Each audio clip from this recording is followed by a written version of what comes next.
that. A bit late today. Apologise. Hi mate. Can you start with the injury situation, Mark? Injuries.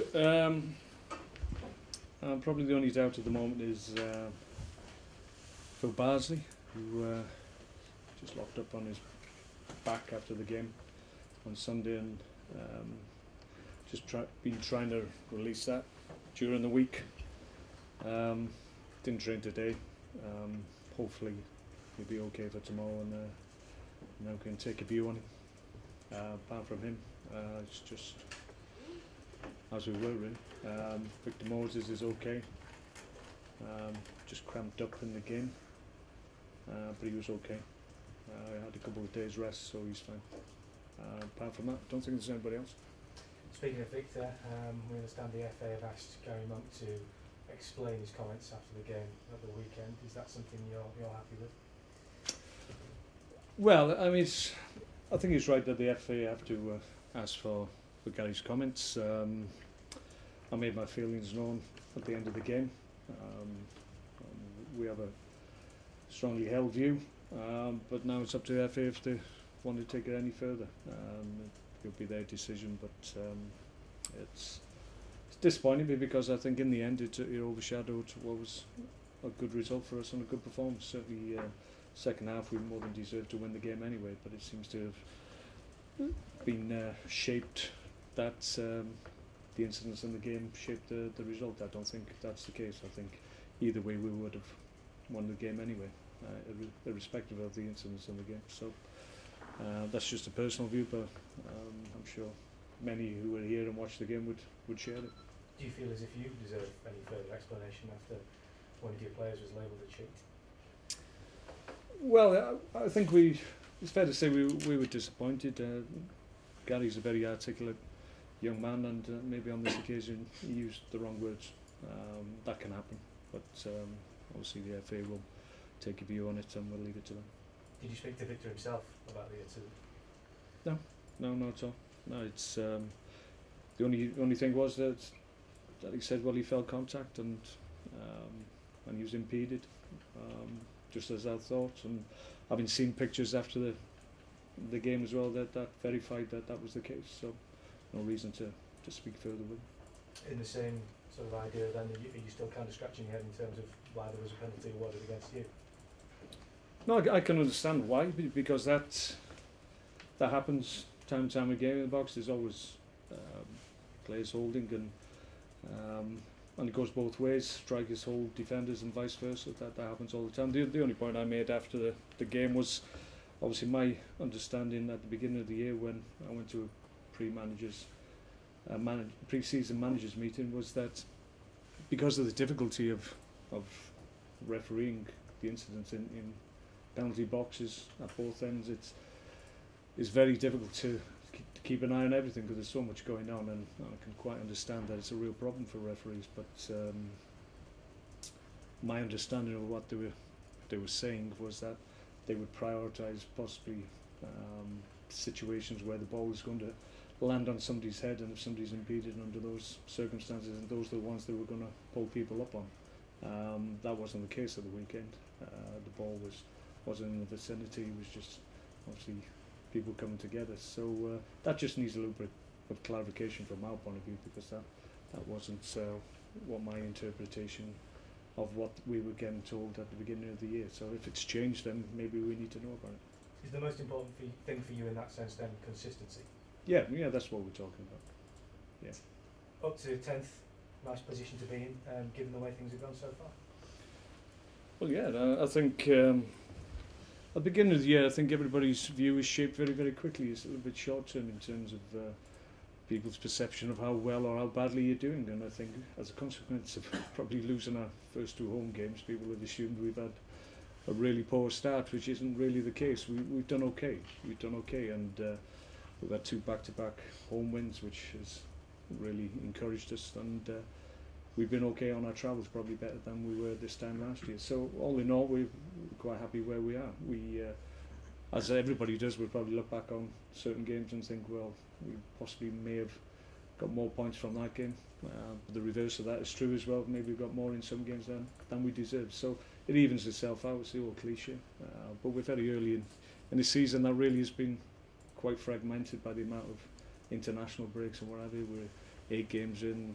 There's been 4 or 5 international games interspersed with the beginning of the season. So I'll be quite happy once it settles down and the focus is totally on the Premier League and getting a good run of form and games under our belt. Not going to get any easier though, away at Southampton, given the fact that they managed to put 8 past on the No, it was an outstanding result. It doesn't matter at what level you're playing at. To win 8-0 is an outstanding performance. Obviously, we go there with them, obviously on an obvious high because of the level of the performance and the results. But we're in confident mood ourselves. Obviously, we won last time out as well, so we'd like to think we'd make hopefully a better fist of it, should I suggest. But we'll recognise the talent that they have and the ability they have in the squad, but we've got plenty of that ourselves, so they know that it'll be a difficult game for them, and it's up to us to make sure that it's a one-off performance and result in terms of Southampton, and it's not something that continues, certainly in our game. Just finally from me, as a little bit of an aside, big game involving one of your former clubs going on this weekend, the El Clasico derby, and a lot of excitement about who's the better player, Messi or Ronaldo. Can you fall one way or the other on that argument? Well, it's difficult to. If you look at the stats that they've produced, I mean, it's quite remarkable in the modern age as well.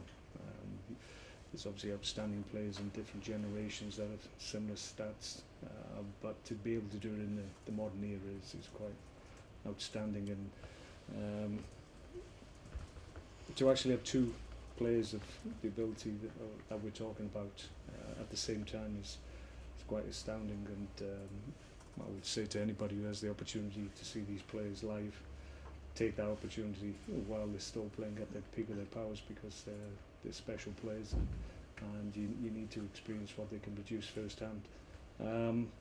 Who's better?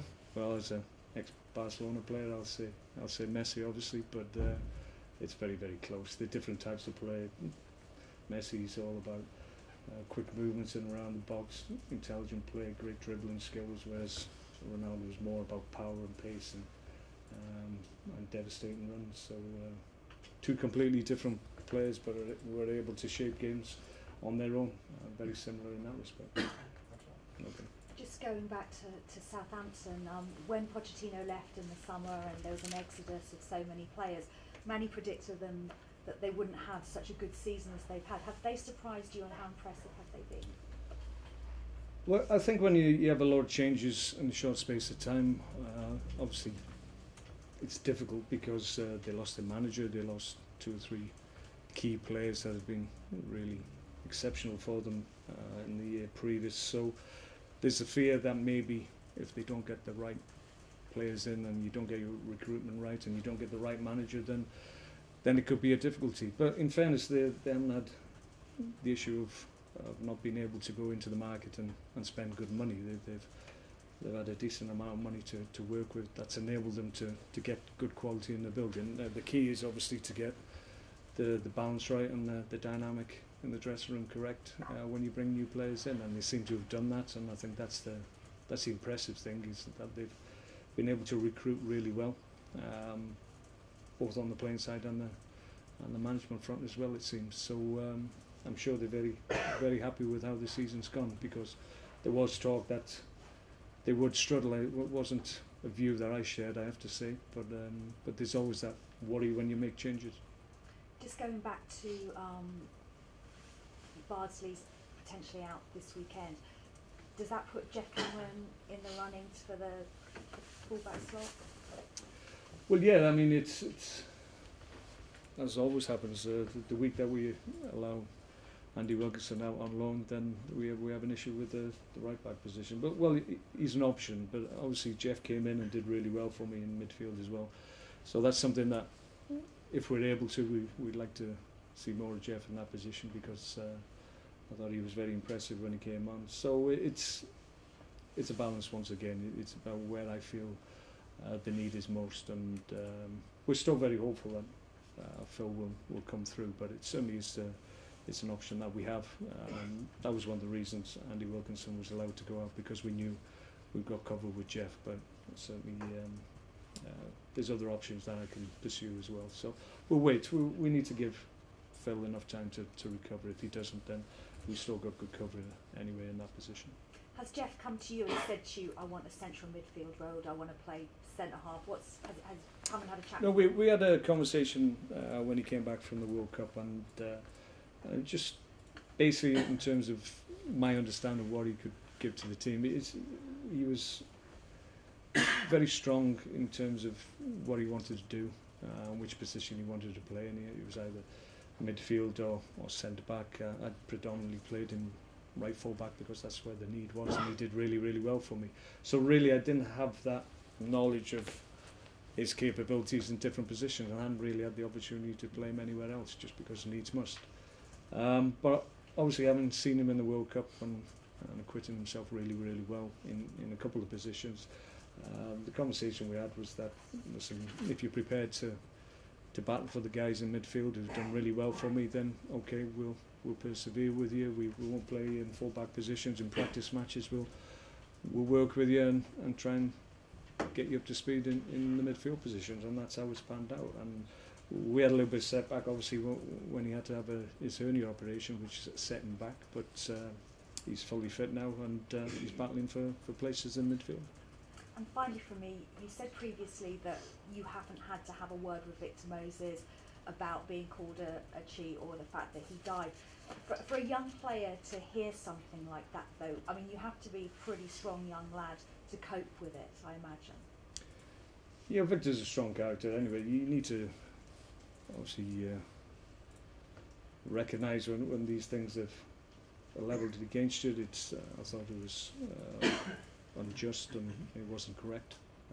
We've obviously discussed that at length for a long time now, but Victor's a very strong-minded player, and he'll get on with the business of playing well for Stoke City, which he's doing to a great standard at the moment, and we're really delighted with what he's produced. I hope this week of discussion and debate isn't going to shape people's view of him, because what was levelled at him was incorrect in my view. Mark, what's the latest on Glenn Whelan? Yeah, it was a big oversight of me, to be perfectly honest. Glenn has unfortunately he's got a fracture in his leg. He got it in the international game. Got a kick on the outside of his leg, and there's a slight fracture there. He's not been put into a plaster cast. We're going to try and manage it without that, because we feel, and Glenn feels he'll get back sooner. But the likelihood is that he's going to be out for 4 to 6 weeks, I would imagine. Which is a blow for Glenn, obviously, because he's a big part of what we're doing, and we'll miss him. But we have got options midfield, as we've been talking about. But it's a blow for him because obviously he's been playing really well of late. So it's a blow for him and for us. But we'll get him back as soon as we can. There's an international break in a few weeks. Will he be ruled out for that? I would think so. It'd be too soon, I think. Be touch and go, and Glenn, he'll try and make himself available. But it could be. My feeling is it'll be too soon for him, unfortunately. Because he's become a really big player for Ireland and Stoke. Yeah, absolutely. Yeah, I can quite understand that. But you have to let nature take its course, and when you're talking about fractures, you just got to give them enough time to recover, unfortunately. Okay. Okay.